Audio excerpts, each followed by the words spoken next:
सारी चिंताएं दूर करेंगी भगवान श्री कृष्ण की ये कहानी। नमस्कार दोस्तों, आप सभी का आध्यात्मिक कहानी में स्वागत है। दोस्तों, आज के इस वीडियो के जरिए मैं आपके सामने और आपके साथ भगवान श्री कृष्ण की कहानी शेयर करने वाली हूँ, जो आपकी सारी की सारी चिंताएं दूर कर देंगी। जी हाँ दोस्तों, आपको इस कहानी से बहुत कुछ सीखने को मिलने वाला है, इसलिए इस कहानी को अंत तक जरूर देखिए। तो बिना समय को गवाए चलिए कहानी की शुरुआत करते हैं। सारी चिंताएं दूर कर देंगी भगवान श्री कृष्ण की ये कहानी। दोस्तों, इस कहानी की शुरुआत होती है एक बिजनेसमैन से, जो अपने बिजनेस को लेकर काफी चिंता किया करता था। क्योंकि क्या होगा आगे, क्या कर पाऊंगा मैं, मेरा बिजनेस कैसा चलेगा, काम आगे बढ़ेगा कि नहीं, और उन सब व्यवसाय को उनका ये बच्चा संभाल पाएगा कि नहीं। दोस्तों, उस बिजनेसमैन का एक लड़का भी था, जो उससे काफी बार कहता था कि पापा, आप मुझे हमारे इस बिजनेस को संभालने का एक मौका दीजिए, क्योंकि अब मुझे भी बिजनेस करना आ गया है। लेकिन वो व्यक्ति कभी भी अपने बेटे को मौका नहीं देता था। दोस्तों, एक दिन इस बिजनेसमैन को दिल का दौरा पड़ जाता है और इसके चलते उसको हॉस्पिटलाइज होना पड़ता है। जैसे ही ये खबर उसके बेटे को पता चलती है, उसका बेटा दौड़कर हॉस्पिटल में पहुंच जाता है। बेटा हॉस्पिटल में पहुंचने के बाद उसे ये देखा कि उसके पापा अब एडमिट हैं और डॉक्टर्स ने उनसे ये कहा है कि पापा अब पहले से थोड़ा ठीक हैं और धीरे धीरे करके वे अब रिकवर कर जाएंगे।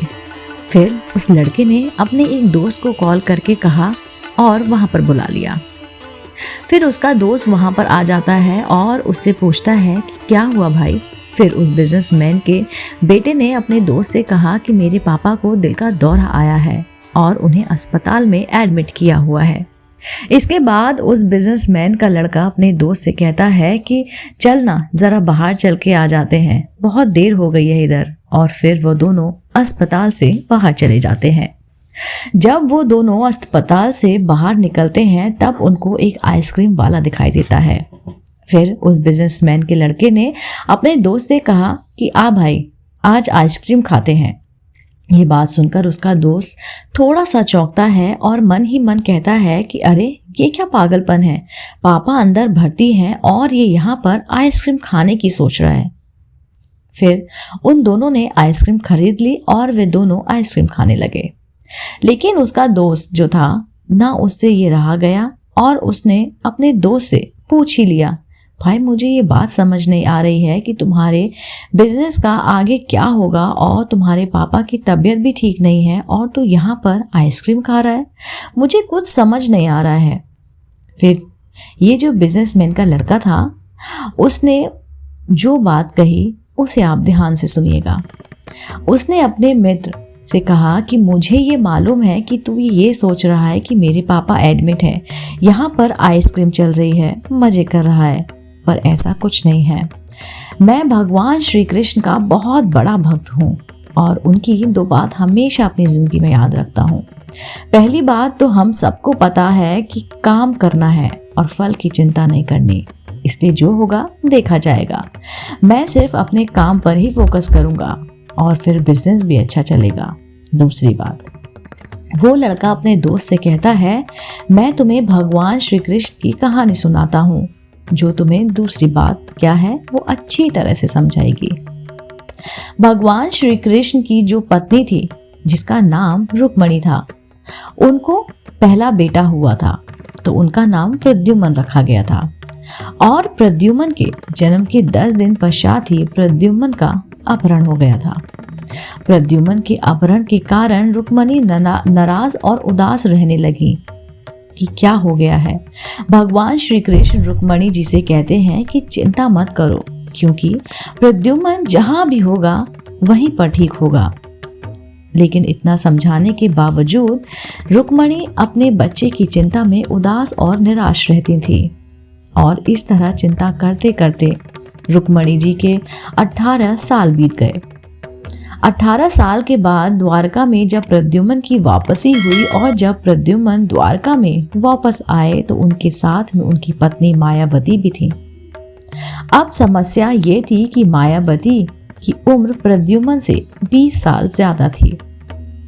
वहां रुक्मणी पहले तो खुश हुई कि बच्चा वापस आ गया है, फिर से दुखी हो गई क्योंकि इतनी बड़ी लड़की से शादी की इसलिए।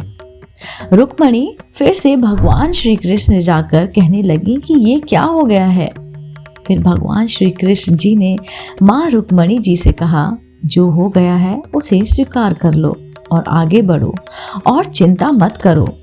लेकिन माँ रुक्मणी ये कह रही थी कि बड़ी लड़की से शादी क्यों कर ली और ये लड़की इसको कहाँ मिली, और इस बात को स्वीकार वो नहीं कर पा रही थी।